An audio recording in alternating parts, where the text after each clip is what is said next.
right. Well, good afternoon, everyone. We'll call this regular meeting of the King County Regional Homelessness Authority Implementation Board meeting into order. We will conduct this meeting via Zoom. All attendees will be muted until the public comment period. Please note that this meeting is being recorded. All visual, verbal, and written comments are public record. Board members, to ask questions or share a comment, please raise your hand by clicking the button on the right side of your screen. And you will be entered into a queue. When discussions formally begin, I will call on you in the order in which your hand is raised.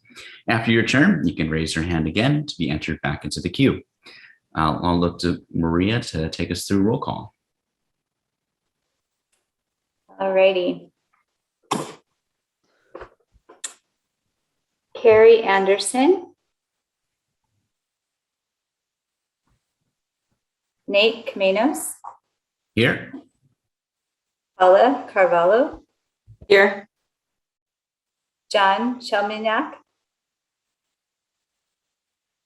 Gordon McHenry Jr. Present. Harold Odom. I think he just signed in with my login, so he's the second Nate Kamenos there, at least audio-wise. Might give him a second to... Harold, are you there? Okay, we'll come back to Harold. Okay. Damian Patnad. Here. Adrian Quinn. Michael Ramos. Sarah Rankin. Here. Simha Reddy. Here. Lamont Green for Juanita Spotted Elk. Yeah, I'm here, and I know that Juanita is on her way, so when she comes on, I will remove myself. Thank you. There she is now. That's Juanita. Okay, you have to rename yourself Juanita, but I'm glad you're here. I'll see y'all later. Bye-bye. Thanks, Lamont. Thank you, Lamont. I'm You're here. welcome. Thank you. You're welcome. Good to see you, Juanita. Harold, are you there and able to unmute? Well, let's first off go back to Maria. We have a quorum. Do we have quorum, correct? Yes, I believe we do. Great, thank you, Maria. Harold, I see you're unmuted, even though you're under my name there. You were able to give our land acknowledgement for today's meeting? Give me one moment on the land acknowledgement.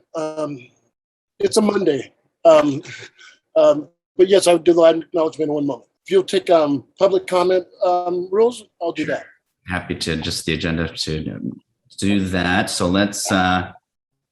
I'll give the instructions for public comment and we'll go through the consent agenda and then we'll check back with you, Harold, before we do open public comment. So we have 10 minutes for public comment starting soon. If you would like to provide verbal comment, please type your name and the city from which you're calling into the chat, which is now open and will remain open until the public comment section of the agenda closes. In addition, you may use the chat box to provide written comment from now until the public comment section of the agenda concludes. Now it's on to consent agenda. On our consent agenda, we are seeking board approval for the draft minutes from the July 14th regular meeting. Is there a motion to approve the July 14th meeting minutes? I so move. Okay, we have a motion from Sarah. Do we have a second? I second. Thanks, and a second from Paula. All in favor to approve, please say aye. Aye. Aye. Any nays? Any abstentions? Gordon abstains since I was unable to attend. Okay, Gordon has the abstention there. All right, the minutes are approved. Thanks, everyone. Harold, I see you now. Are you set up and okay to go on a land acknowledgement this morning? See that you're muted, unfortunately. Unmute and Okay, we get you. yeah, I just wish everybody good afternoon and taking a deep breath and everything in. Land acknowledgement. A few months ago, I asked that everybody do a land acknowledgement, including myself, but not just read the standard text. That we do something from the heart or from our background, something that's not doing more harm to people by just reading that same text over and over and over till it dulls somebody. I'd like to thank everybody who went before because you've done excellent jobs. Adrian Quinn will be missing these next two meetings, so I will be finding a replacement for her on September. I'll be doing today. Himanaki, I can't pronounce her name right. No, Nigerian writer. She said, start the story with the arrows and not the colonialism. You'll have a totally different story. And true that would be. For me, I'm going to try something to acknowledge land rights, which I know really nothing about. I'm not an expert, nor was it taught to me in high school or any place. So I arrived here, Washington State, a few years ago. I didn't know there was an issue with it. I'm 3 blocks away from the Duwamish River, a tribe that's not recognized by the United States. Over the 635 tribes that are between Canada and the United States, the First Nations are the ones that are the bigger tribes. And I'm sorry, excuse me for using the word tribes, it's indigenous communities. We have Chinook here as well, two of the biggest communities that are not recognized by our government. I understood this when I bought a house, when my family bought a house. That land is not mine until it goes through escrow, things are taken, and the property is considered deemed fit for sale. There's nothing wrong with it, no asbestos or things that have been buried there, but that's someone else's land until I purchase and I get their agreement. The more indigenous communities I spoke with this week, their land has never been agreed to be sold. They were putting reservations because they were thought to be unruly. We send them to schools, and we find now that the schools have had mass deaths that they're finding. Indigenous land is quite different than any other. That commercial in the 70s, that Native American is walking or paddling across the river, then he's walking up toward the highway, and someone throws a bag of trash at him. He turns around, and there's a tear coming down his eye. It won the environmental advocacy group a great deal of credit, but they were an environmentalist. Environmentalists lost. Iron Eye Cody, the name of that person, he's not even Native American. How do we constantly miss the opportunities to bring people of color, people of different genders, and people who are most affected by the problem to the table? And I'm guilty of that right now. This is part 1 of a part 2 series. We'll have just a little video, and I thank I-90 and the rock throwing, all the other available shelter disappeared. And prior to that, we had 3rd and Pine downtown, or 3rd and Pike. All the other available shelter disappeared. All those were political decisions on how to use available shelter. This is going to be an issue in the future. So I just want to alert you. The second thing is we have outreach deserts. I've met with Alexis and been referring people to her, Alexis Rink, the regional planner.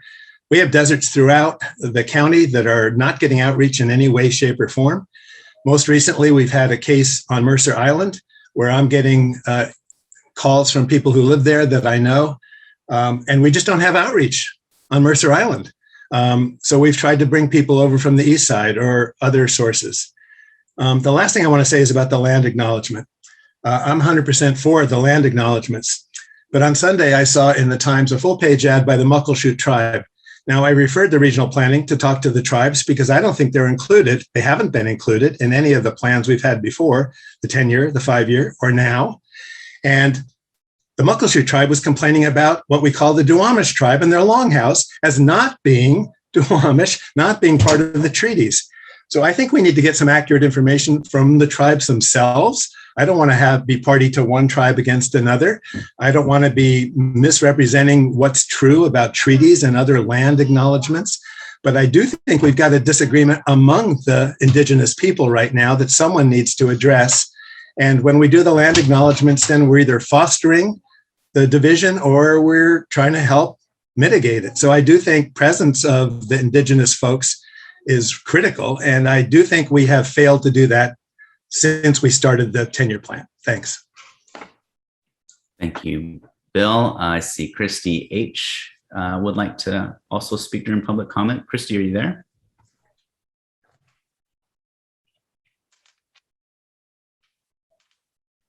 Or Maria, are you working? Oh, there you go, Christy. I see your hand raised. You're able to unmute. Go ahead. Can you hear me now?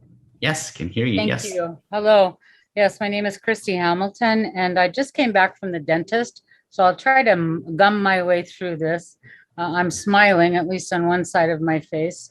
And I'm one of your colleagues on the advisory board, and I'm very glad to be invited to this meeting today. And I am an Assiniboine and Salish Kootenai woman, and I do give the land acknowledgements for our advisory board. And as far as the Duwamish and the Muckleshoot feud, we need to stay out of that and just acknowledge that the Duwamish people were here and that the Muckleshoot people were here, and that Chief South, whom Seattle is named after, is actually very fortunate to have been born of both of those tribes. His mother was Muckleshoot, his father was Duwamish. And so when we do land acknowledgements for our advisory board, we acknowledge not only the Duwamish tribe on which Seattle lives, and who's not a federally recognized tribe, but we recognize the Swinomish, the Stillaguamish, the Puyallups, the Chinooks, and all the other tribes that are around. And I just wanted to bring that up in case you wanted to use that. And I'm just glad to be here today. I've been to a couple of your meetings, and you run them very quickly and you run them with professionalism. And I'm very impressed, and I hope that we can take that back to our advisory board. So I'm glad to be a working partner with you. Looking forward to when we meet with the governing board and all of us meet as an entity. So I look forward to us going forward in this venture, and I'm glad to be a part of this. And thank you, my relations. Thank you, Christy, for being here and for your role and service on the advisory council too. We all look forward to working with you in that capacity. I know we'll hear from staff too about the work of the advisory council and what you've been doing these last several months as well. I'm going to take a point of privilege to acknowledge Gordon McHenry, your hand raised before we move on to our next speaker on public comment. Gordon, do you have a comment? You're muted, sir.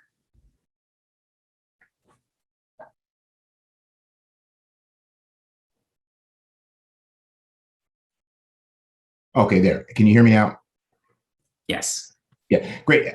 My system broke up a little bit when Bill Curlin Hackett was giving public comment, and I was trying to, if Bill's willing and you're willing to let him, just clarify the I think I heard loss of shelter, but it was in relation to moving people along or camps cleanup, and I was trying to understand the linkage between that activity and the loss of shelter, and I couldn't hear my system. I couldn't hear him. Sure, Gordon. I can just briefly clarify. We only have a certain number of shelter beds available per week in the Seattle host team circle, and there's probably 50 outreach workers involved. And what ends up happening with some of the decisions to address what we consider public issues, such as City Hall Park, which is right in front of everybody right now, is that the available shelter, which they offer to folks going out, then comes off the list of available shelter and it goes directly to those folks due to a political decision.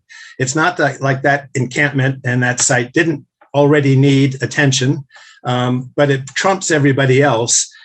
We've often said, well, if you really want to get shelter, go to a site that's in the headlines and they'll offer you shelter, because otherwise it's very hard to find. So I just want to alert the RHA, this will be an issue down the road when we don't have enough space, and we don't know that we do yet in the future going to have enough space. So I don't think there's much you can do about it right now, except maybe the governing board could talk about it as an issue that folks can deal with a little bit more, since there are elected officials on that board. So thanks. Appreciate that clarification, Bill, and thank you, Damon. Damon. Thank you, Nate. Of course, no, thank you both. All right, we have Shani Colston, I see, also interested in speaking during public comment. Wait for Maria to help pull her over into the panelist group so she can speak.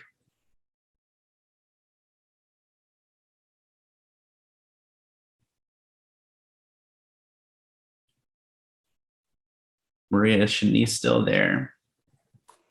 I'm not finding her. See her at least hand raised in the attendee list on Zoom. Yeah. Oh, there. Okay. Great. There we go. Thank you. waiting. Hi, Shanae, please go ahead. My name is Shanae. Sorry, Shanae, please. It's okay. And I just wanted to comment in regards to if you guys have any feedback in regards when people are not being referred in regards to the homeless CEA priority, meaning that because I know somebody who knows somebody, you get to skip the CEA portion and get directly into housing. And I'm wondering who's held accountable when those types of fraudulent ways into housing are happening.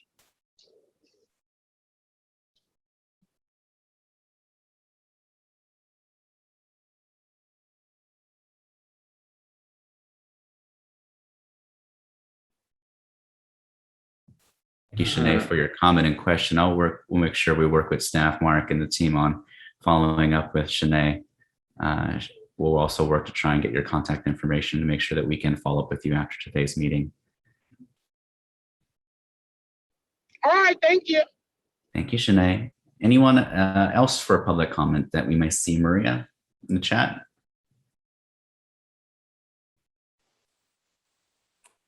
I do not see anyone else currently. It looks like our time is up, the full 10 minutes. It's fine. Sounds good. All right. Well, thank you everyone for your participation. We have reached our allotted time, but for anyone who did not have an opportunity to provide comment and would still like to, we will leave the chat window open for the next 10 minutes. But let's move on to the next item of our agenda. We'll now hear from our sub-regional planning manager, Alexis, with an update. Alexis. Wonderful. Hi, everyone. Thank you so much for having me here today. I'm going to share my screen. I have a presentation to, I cannot share my screen. So I'll hang on a few minutes and just a reminder of kind of what my role is at the authority. As sub-regional planning manager, I'm leading ongoing equitable engagement with our jurisdictions, with our providers, with our community members with lived experience and other organizations to really understand the nuances of each of these subregions across the county, understanding that this is a very diverse county in so many ways. And so wanting to have a robust understanding of all of our services, all of our assets, and just what the real landscape is looking like. Awesome. Can everyone see my screen? I'm gonna take silence as a yes. Okay. Yes. Perfect. So what is sub-regional planning looking like though? So there are 6 key components to sub-regional plans. And that first piece is around a full landscape of all of our services available to folks currently experiencing or at risk of experiencing homelessness. I mean this in a catalog sense, but also in a mapping sense, where are things? The second piece is around funding and where are dollars coming from, where are they going to, and further, what is the amount of funding that is needed to close the gap to really address the crisis in the amount that is needed. And the third key component is centering lived experience. And so really working with our lived experience coalition to have a full, robust understanding of what folks are experiencing when they're entering our homelessness response systems, particularly in the different subregions, since there are so many different services available. So what does it mean to get a referral and then get to that referral in the most physical sense as well? So that is our third key component. The fourth key component is gaps and needs. That will really be informed by what we find in 1, 2, and 3 and further gap analysis. The fifth key component is around action. What are each of us going to do to address the gaps and needs that we identify in sub-regional plans? And the sixth key component is around timelines. So to give you a look at what engagement has looked like to date, I've made contact with 123 different organizations, about 34 cities, over 200 folks total, and met individually with over 100 folks representing 60 different organizations. So here's a flavor of South King County. As Reverend Carlin Hackett mentioned earlier, we've actually made contact with Muckleshoot. He helped facilitate that connection, and now we have a meeting coming up. There's a number of service providers listed here, such as Vision House, Kent Youth and Family Services, Kent Hope. And then you'll also see a number of other organizations listed here that are not explicitly homelessness service providers, but really looking to engage with organizations that are staffed by and supporting Black, Indigenous, and communities of color, and trying to loop them into the conversation. I think it's been really eye-opening to see how many organizations do touch on homelessness response work, even if that's not their original intent. I've also listed a couple of the South King County groups that I've been attending, looping in, and seeking feedback from. Something that I'm also looking to do moving forward is really making sure that we're including voices that are not at the table, or trying to really improve the just representation at these regional tables that exist already.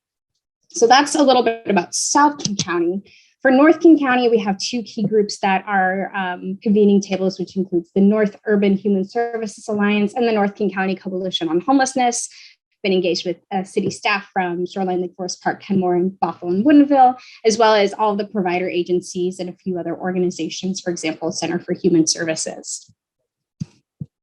For Snoqualmie Valley and East King County, there's a whole lot of organizations on the east side. So working with Sophia Way, Hope Link, Anything Helps, a regional coalition for housing. Also, we now have a meeting with the Snoqualmie Tribe Housing Services professional there, and Snoqualmie Valley Shelter Services. Those are some just a flavor of the organizations that we've made contact with and have met with, learned from. And then also attending a number of sub-regional convenings like the East Side Human Services Forum, which I'm giving a presentation to next month, the Northeast Funders Group, the East Side Homelessness Advisory Committee on a monthly basis as well.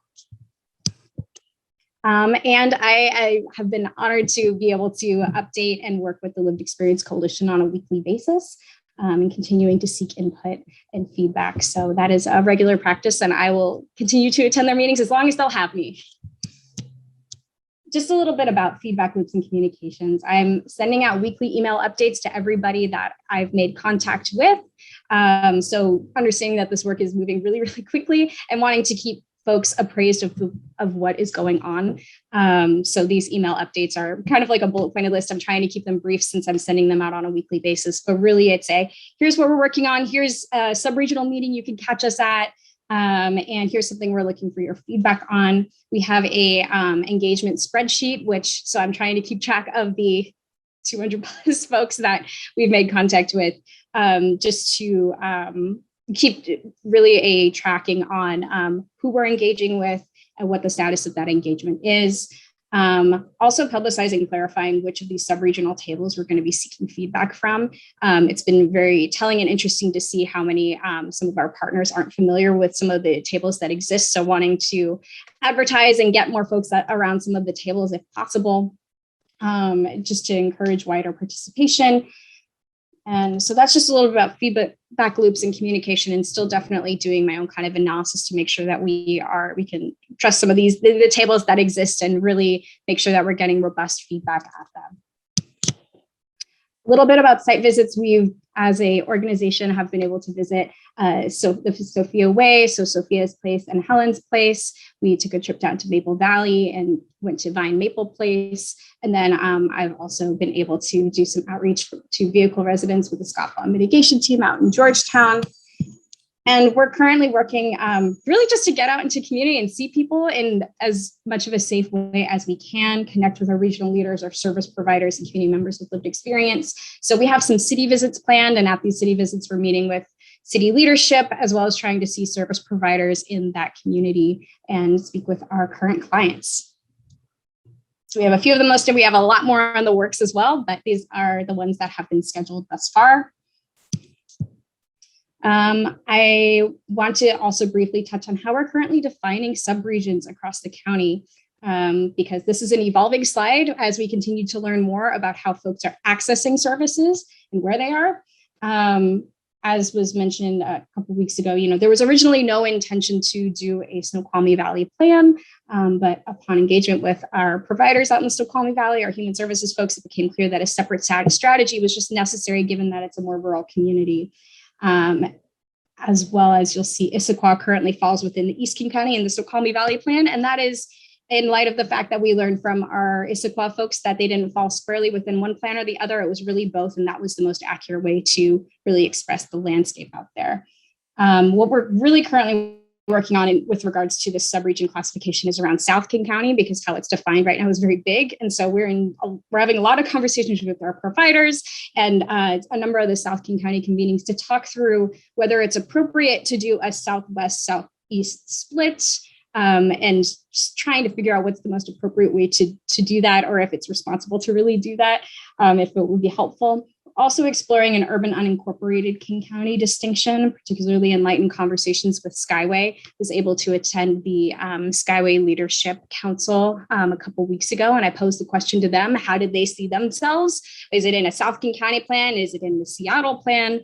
And while we didn't make any full decisions in that meeting, I intend to go back to really have that conversation. It was clear that it was either they're in both or they're in neither, and that neither being a urban unincorporated King County kind of description. So it's evolving, but really trying to make it as informed by what we're actually hearing from the community. So what's coming next? Next month, there'll be a snapshot report. That's really going to be a progress updates on how we're making progress on key components 1 through 3, trying to pull out some preliminary versions of that landscape piece and particularly funding around public dollars.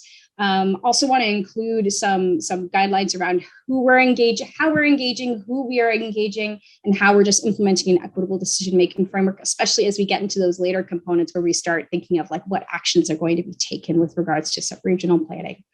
So I believe that's the end of my presentation. I would love to hear any feedback or questions that you all have. And just thank you so much for your time as well.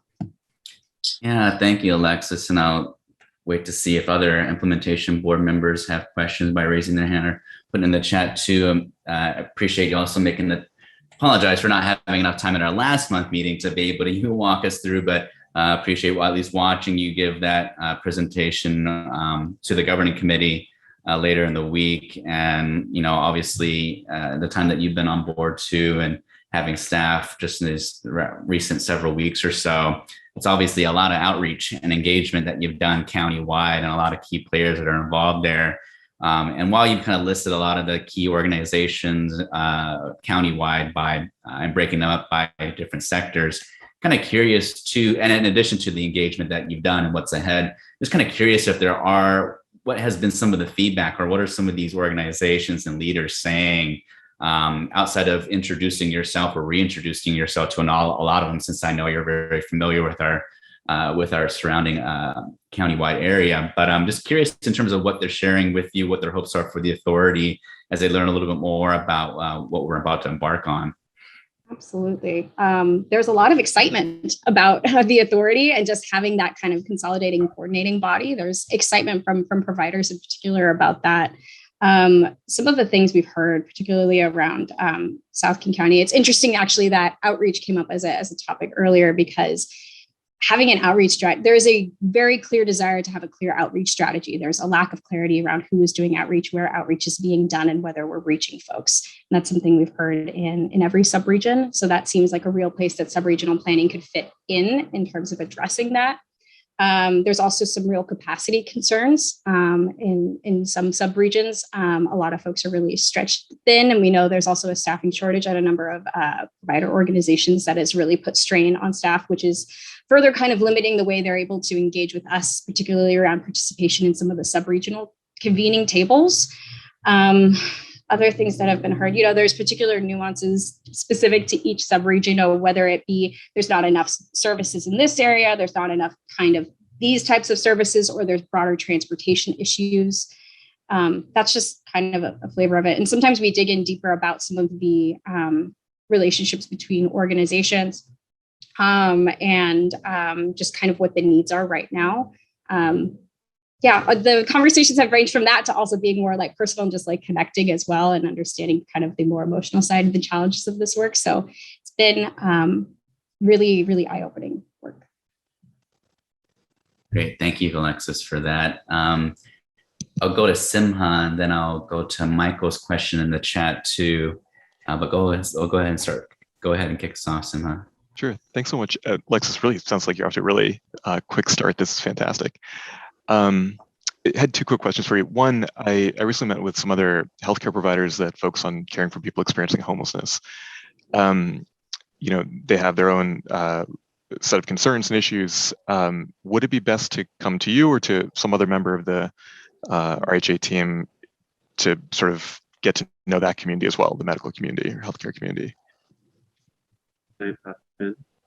That should come to me. We actually met with an emergency physician at Harborview this morning to begin that conversation, and somehow you're on my list to follow up about some of the things that we talked about. Great. So this is the natural way it arises. Thank you. Perfect. Thanks, Mark. I'll follow up with you. The other question is, you know, as you talk about sort of helping communities identify the gaps in their services, are we also including sort of the helping communities understand what their own affordable housing gap is, right? You know, that close connection between affordable housing and homelessness. We don't want to lose sight of that broader issue, I guess. And even though that's a little bit outside our jurisdiction, I guess. Absolutely. And that's a great question because they're so connected. And so I have, in my previous role, I worked on the Affordable Housing Committee. So I've been able to be looped into that work and seeing the connection. And I have full intention to loop in the information that we have on the new regional affordable housing dashboard, which is from the county. And I've been in conversations with DCHS staff to talk about when we get to that, bringing together sort of the report stage, being able to loop in kind of sub-regional data about housing affordability broadly. Thanks so much. Mm-hmm. All right, so thanks. I mentioned Mike was able to type in something in the chat too for you as well. And just, Michael, did you want to speak to it or you want me to read it out? I can read it out loud here as well if you'd like. Oh, well, it's going to go off in a minute here. So the question, amazing works thus far. The question is, when and where will there be consultation of faith communities? As Bill and others can attest, they are integral to the response and have been for 40 years. Among others, Eastside Interfaith Gathering, Muslim Community Resource Center, and glad to see Sophia Way and Mary's Place as part of the outreach. Thanks for this important and timely work. So thanks for all your efforts. Thank you so much. And I would just share, you know, wanting to absolutely actually look into your expertise in this area, but I would share that I've had some engagement with a number of our faith-based partners that are running safe parking programs in South King County. I had a conversation last night with the safe parking program in Tukwila, run out of a church. And then also working with the Eastside Interfaith Social Concerns Council. But absolutely, I think we need to build out a stronger strategy for how we're engaging our faith-based partners. Can I hop in again? Apologies. This is more in, we've mentioned this actually briefly on our check-in this morning, but it's Naomi and I are spearheading a number of what we're calling sort of like mini summits, one of which is for faith-based providers in response. So there's a faith-based mini summit, there's a outreach provider mini summit, there's a I'm blanking on another. I think this morning we actually landed on that. There should probably be a healthcare one too. So, so to your question specifically, Michael, I don't think that Alexis's work will touch the people who are doing the things as part of the planning process, but I think that there's also a broader conversation to be had there that is, and we'll be using that sort of Zoom-based convening to kick that off and figure out what the emergent strategy is that can be woven across a lot of the authority activities as well. All right, great. I see Harold next, and then Gordon. All right, this is more from Michael and Pastor Anderson. I don't see Pastor Anderson. Maybe 2 or 3 weeks ago, there was a conversation about rapid around services. And I believe that a faith community has to be part of that wraparound services.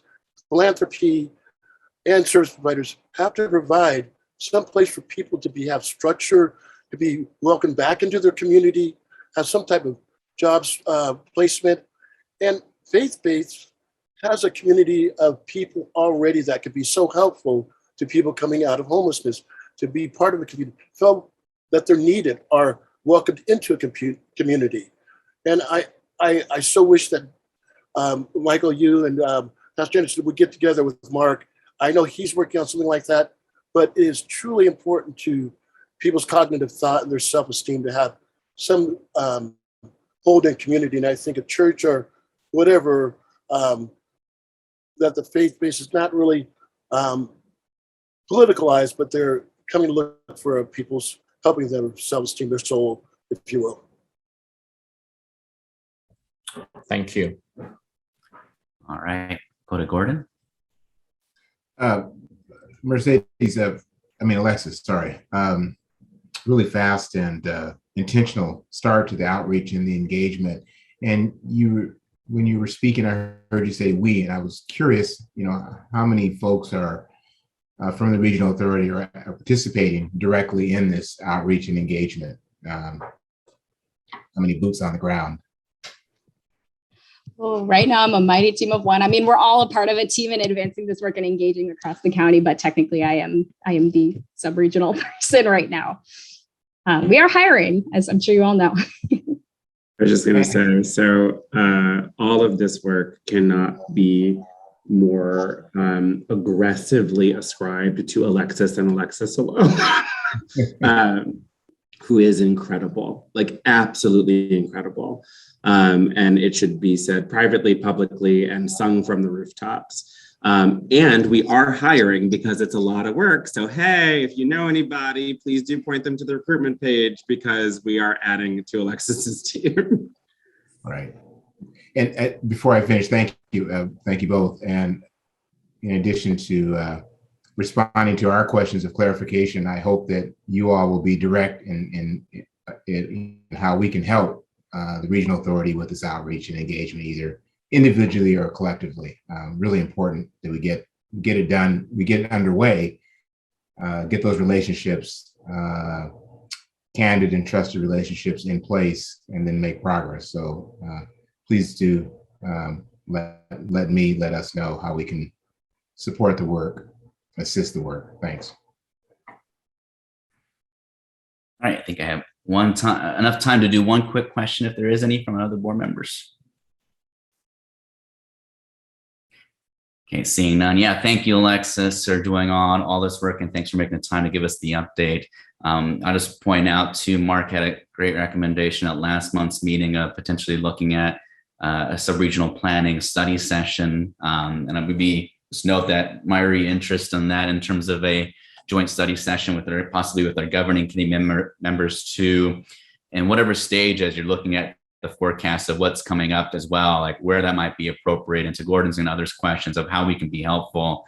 I would love also to host some of our external partners to be able to hear from them directly about what's being created here and the way that to the way that we're ensuring that our efforts are truly countywide and that we are understanding those unique nuances and needs throughout these different parts of our region. So thanks again for being here.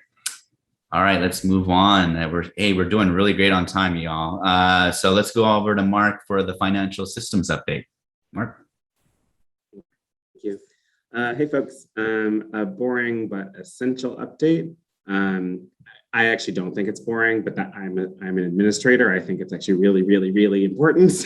but I know that many folks don't necessarily wake up in the morning thinking about financial administration and management. I just wanted to let folks know that we are, with the support of Francis and Co., the accounting team that y'all retained prior to my arrival, driving towards the implementation simultaneously of two key systems. One is an accounting system, and the other is a grants management system.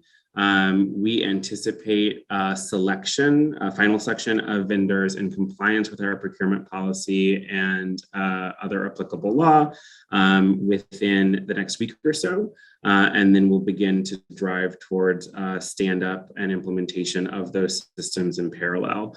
I think our internal expectation right now is a go-live date for a full suite accounting system November 1, and a go-live date for full suite grants management December 1. All of that is really important because it is a critical path to us taking over the management of the contracts of the system in January. So not a lot of room for stuff not to work. We are grateful in this space, particularly to Peter and now Meg, who are really driving that work. Of course, the Francis and Co team, who have been very diligent in their work around helping to vet, identify, and surface the appropriate vendors for us to move forward with. I think that the all implementation of this scale is tricky. So I don't anticipate that there won't be some moments of anxiety, but it should all be done before we have to actually administer a thing that is, paying the rent for people. And that is the thing that we are most attuned to. Related to that, and again, touching on recruitment, we have positions currently posted and open, and we will begin interviewing for next week that will support the stand-up and launch of those key systems, including a grants management role, a procurement role, and I believe within the week we'll also be posting for a finance director. And so would ask, to Gordon's point, for any support in terms of broadcasting those postings, getting them in front of folks who you think might be good fits for us and our growing team. But just wanted to make sure that you all had a line of sight into that, and happy to answer any questions if needed. Thanks, Mark. Any questions for Mark?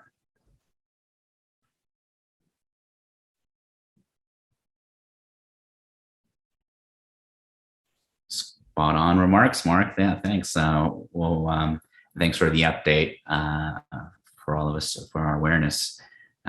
Look forward to being kept posted. Let's move on to our next. Hey, we're flying now. Let's go on to our next item of the agenda. I think our last item as well. Peter, in regards to a briefing on the role of the advisory committee and role of the with us, the implementation board. Peter, the floor is yours. Okay, great. Good afternoon, everyone. Peter Lin, Chief Program Officer.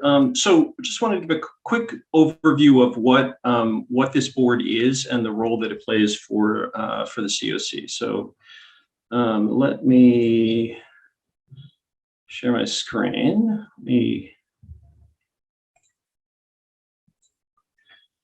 Okay. So the advisory committee plays the role in our continuum of the Continuum of Care board. Every continuum is required to stand up a board.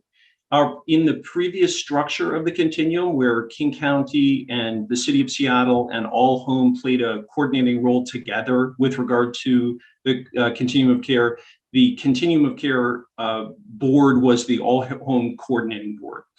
During the formation of the authority and the succession of different committee structures and different lead roles, the advisory committee was formed, and it is part of the ILA that formed the Regional Homelessness Authority, and also was designated at that point as the COC board. So it is the main functionary body for that, and it has several responsibilities.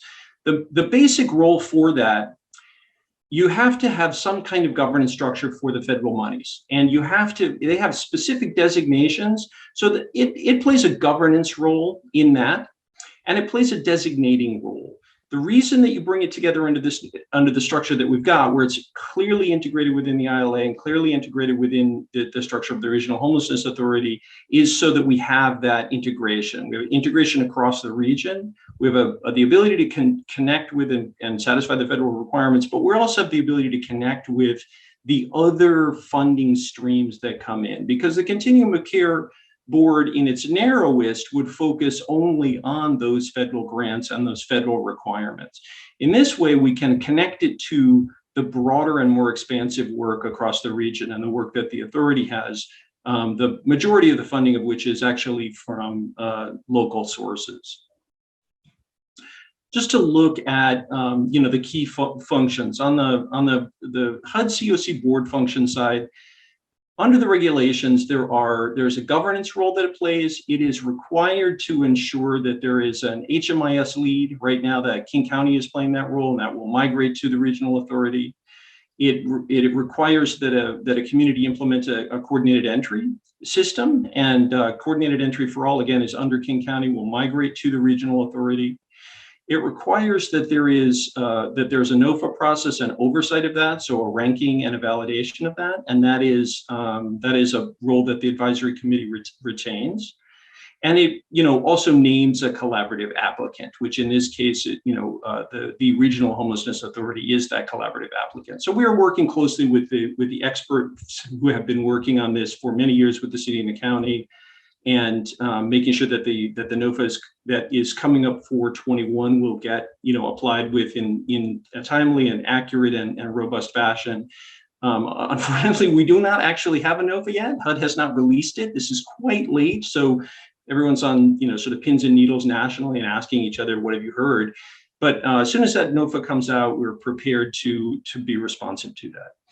In addition, though, it has the role embedded within the structure that governs the authority, which is the ILA, of advising the governing committee and the implementation board on various policy and technical decisions, so that there is an interplay written into the structure where the advisory committee can come back and play a role with connecting back to these boards, as well as playing that role for the continuum of care.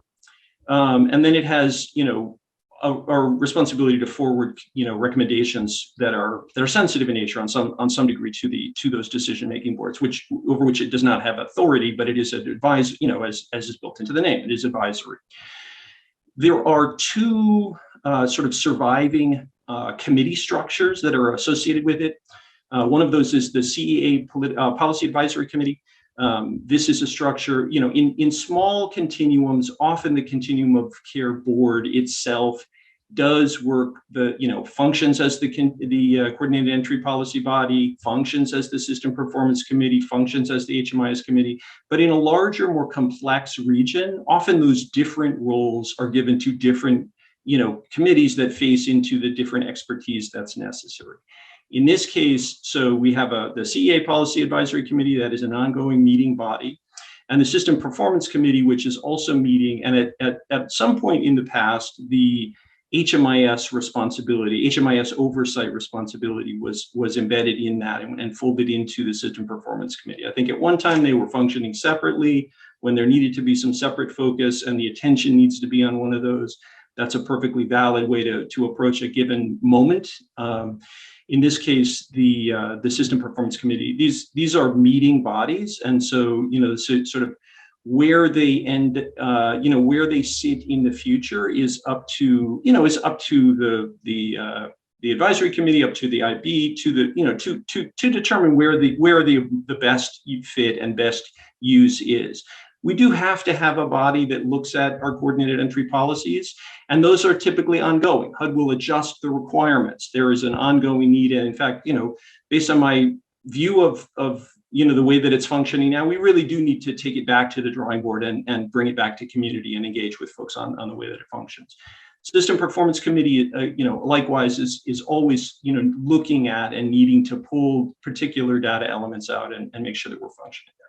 So the committee structure itself for the advisory committee, they decided to amend the charter to adopt a co-chair structure as opposed to a chair and a vice chair, and a sort of more flattened egalitarian structure. They have two co-chairs that are nominated, and the body is meeting regularly. So that's just a quick overview of what the role is and what the COC board's functions are. And I'm happy to answer any questions. Thanks, Peter, for that. Yeah, I know they've been meeting and operating for months now. I'm just kind of curious from your take too, have there been any types of initiatives or issues or projects that the advisory council has been discussing that might be good for our implementation board members' awareness outside of the overall structure of how they're set up that they've decided upon? I think a lot of discussion has been about framing and getting a structure and coming to a sense of the operating rules and where we are. So I think that at this point there's a clear interest in looking at the upcoming PIT count is obviously is a focus for the continuum. There's a clear interest in what the sort of measurements of success would look like. What does success look like? Very keen interest in regional planning and participation there. So there's a lot of different elements where, but there are some members here. Shanae is on the committee and is in fact co-chair. Folks can speak to that if they want to.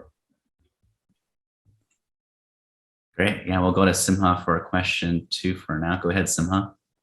Thanks, Peter. I was hoping you or maybe Shanae can provide some clarification.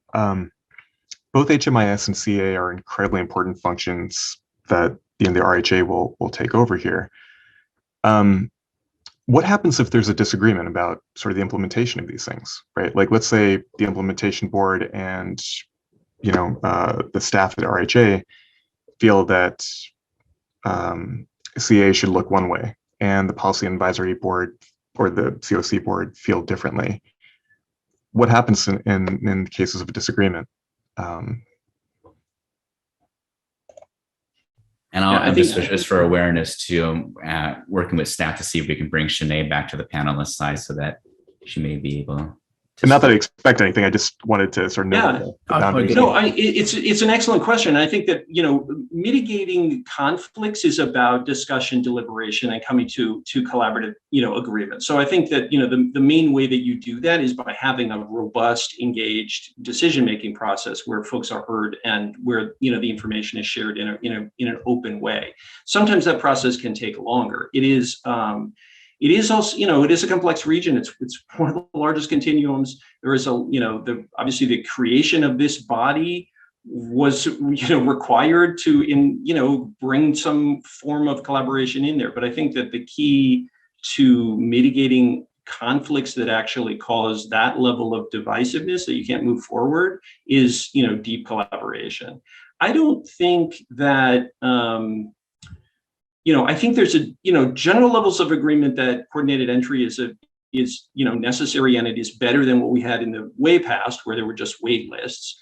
I don't think, I've heard, like many varying opinions about the current implementation, which I think we really do need to take seriously and like I said, bring back to the drawing board. In the end, this is an ongoing process. We will all be working together on this for quite a while. And I think that, on coordinated entry, decisions have to be made because every day people are being matched to resources, and we have to have a fair, transparent, and collaborative process for that. But on the other hand, it also is an evolving process, so that can keep going. There are certain moments in time, like for example, the COC NOFA, where you have to come to a decision to make an application. And so, in cases where a conflict got too divisive, we would just continue to, as I indicated to the advisory committee, we have to meet again. We have to get to a closure and bring that back. I see, Mark, I'll go to your hand raised here in a second too. And I see Shanae, I think, has unfortunately left the room for this meeting, but there may be other advisory council members in the audience. Defer to you if you want to pull them over to the board. I think Ben Mitch is there. I'm not sure if Christy had mentioned before, she was also a council member, just in terms of introducing themselves and talking about work in coordination with implementation board members. So look to staff to start moving some of those members over as they see them. But Mark, go ahead for your. I think the thing that I wanted to raise, which I think, is for September, is that to Seema's point and Peter's point about integration into the broader system, what I have discussed with the advisory committee is because of the narrow and regulatory scope of their work, right? That integration with the system will require that you all, the implementation board, and likely specifically the system performance subcommittee that is going to be set up, right, have a robust dialogue that is ongoing with some, portion or totality of the advisory committee, right? So to Peter's point about how do we avoid some irreconcilable difference of opinion, I agree that the answer to that is that we have an ongoing deliberative process inside which we don't do things like that. But I would say, right, that like the oversight of the totality of the system sits with you all, right, and me as the lead staff person. And so the system performance subcommittee, as I believe you all have envisioned it, at least in conversation that I've had with you all and the notes from the meetings, right, I think is the home for that conversation. And to some extent, right, some of the other sort of, and this is again a conversation for I believe September, but some of the other standing committees that we currently have as a region, right, that the county has spun up or the city has spun up. I think we might also look at collapsing some of those functions into system performance or AC or a combination thereof. So that we are slimming down the number of tables at which there are discussions that may not necessarily be connected to a clear policy or action-oriented outcome or output. Great, thank you, Mark. Couple of our fellow advisory council members had to leave for other commitments at 3 o'clock, but I see we have Christy and Marvin here. Christy, first, did you want to have anything to add for the board here?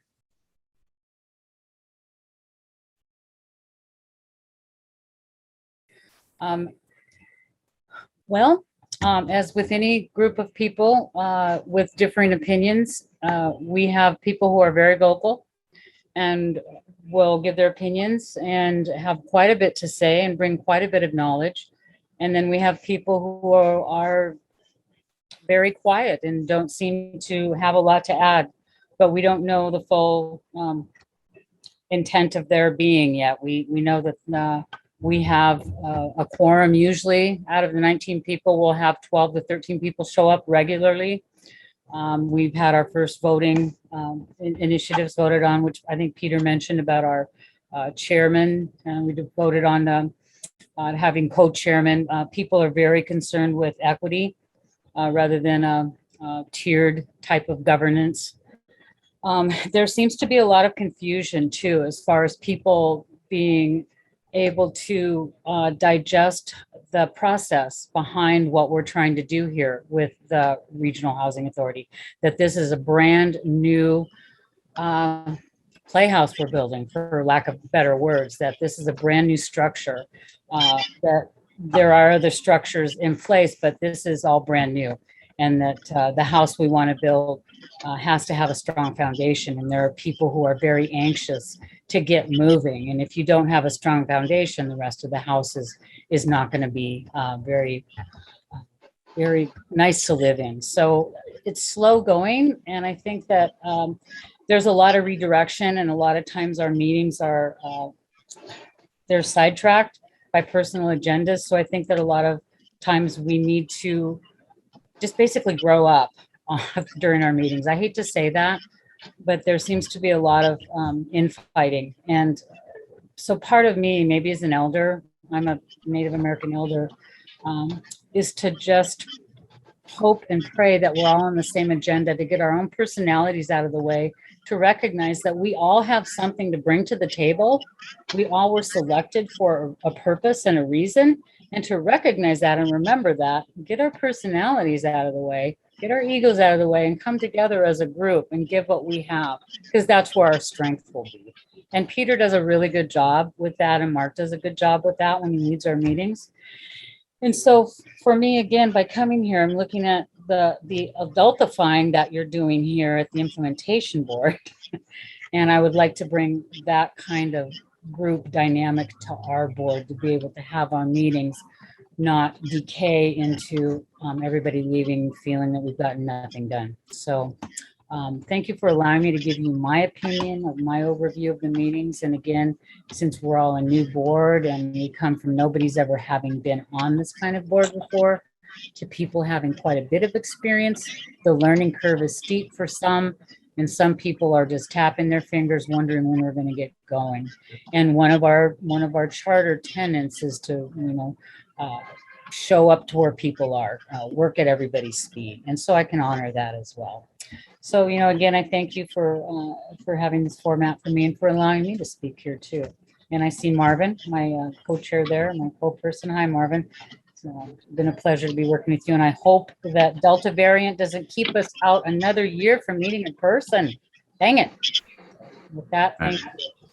Thank you, Christy. Yeah, I mean, well over exactly a year and off by only 2 days since this implementation board held its very first meeting, and I still haven't had a chance to meet all of you in person yet too, but thank you for speaking both during public comment but also what you've been able to share with us and during this portion of today's meeting.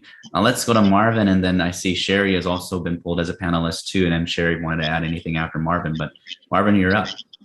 Welcome. Does Sherry want to go first? Well, I can. It's going to be quick.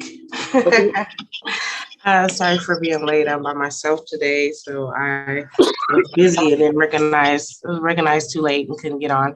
Anyway, so I just really didn't hear a lot. So I'm kind of disappointed that I was so busy today. But anyway, I agree with Christy, just some of the things that we need to work on. But I think that we have come a long way now, and I think that that we'll be doing a lot better now that we are organized.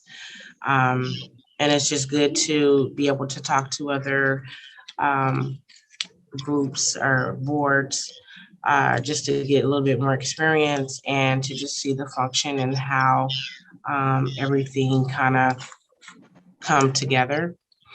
And that's it. So I have to go back and look at the recording of the earlier of the meeting, but I guess I'm glad to be on now. So, and my camera's not working, so you can't see me, so that's why. But anyway, that's it. Great, thank you, Sherry, for being here, for making the time out your busy schedule today. Go back to you, Marvin, and I see Peter putting in the chat, I believe Tamara might be also in the attendees group too, if she's interested in moving over, but go ahead, Marvin. Okay, thank you. I must share that watching your meeting work has been it's given me a lot of information on how to help our group get on board and get its work started.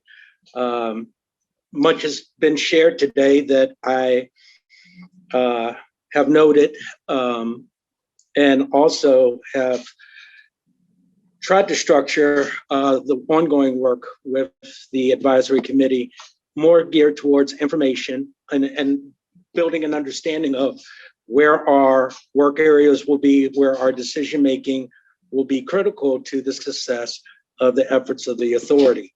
Worked with Peter more over the last month or so. So that's helping.